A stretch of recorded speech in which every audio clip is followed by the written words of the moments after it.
Hello and how are you? I'll tell you one thing, I'm shook. I'm fairly banjax now again, I'll tell you. Do you think I would have learnt a lesson the last time? Not a bit of it, no.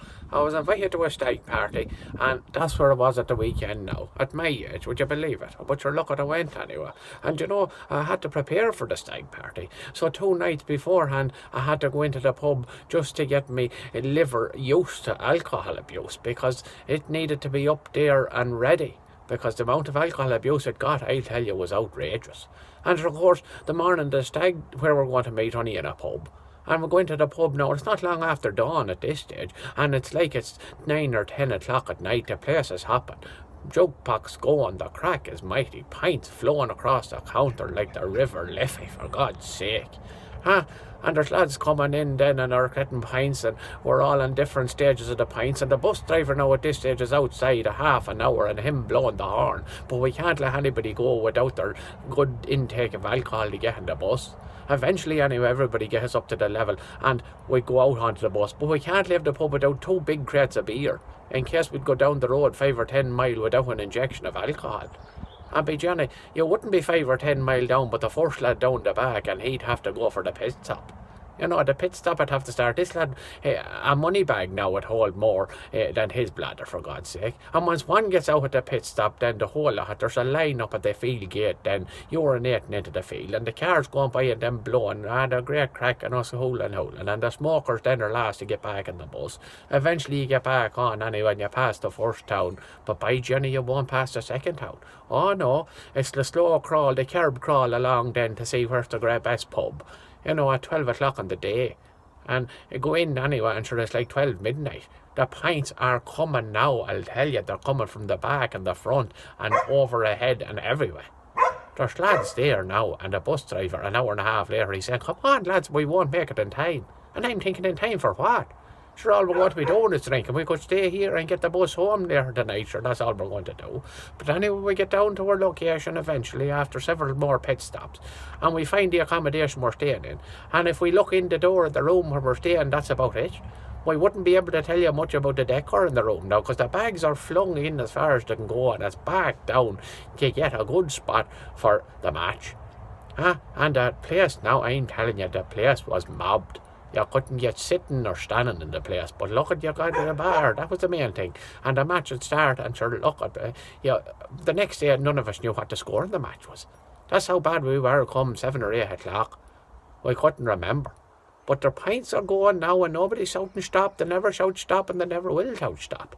So at about 8 o'clock or whatever, we decide it's time to go for high tea. And high tea now, I'll tell you, is a Supermax or a McDonald's or wherever we can find a local chipper. And that's all that's left after the whole lot of us is the bones on the table.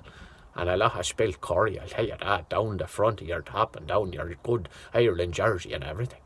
But it's back to the pub then, and you lose a few along the way because there's a few lads snake into the hotel because they're finished. That's them gone. They won't be seen more till the next day. But you keep going strong, and you try and stick with a couple of lads that you think would be at the same speed as yourself or the same level of drink capacity. And you're losing lads left, right and centre, and you're trying to find them, and there's WhatsApp messages coming and going, and a picture of where you are trying to find, and you're handing the phone to a stranger so he'll talk to someone and tell them where they are. So we didn't know where we were, and the strangers didn't know where we were or who we were. But we keep going, you struggle on, and eventually you're drinking pink gin, and you're drinking, I don't know what it is. And there's lads there, and they're vodka and Red Bulls. Now I'm telling you, iced tea, it was being drank like water. But you keep going, eventually you fall home anyway, and you don't know what time. But the next morning you crawl out of the bed for the breakfast. Go down and there's lads shook. That's a different story from the same time the morning before, I'll tell you. They're fairly quiet now. Some of them are stuffing the breakfast into them like they never ate before, and there's other lads, and I'll tell you, they're white now, they're fairly white. And they're rushing off, they're running up the stairs because they have to get to a toilet bowl as quick as they can. But eventually everybody goes collect, and the bus comes back for us anyway.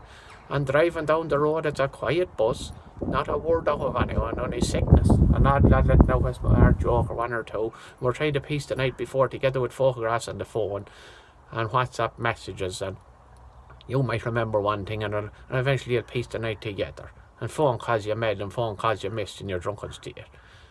but more pit stops along the way as well. And then you get now to the same town because you have to go into the same pub as you were in yesterday.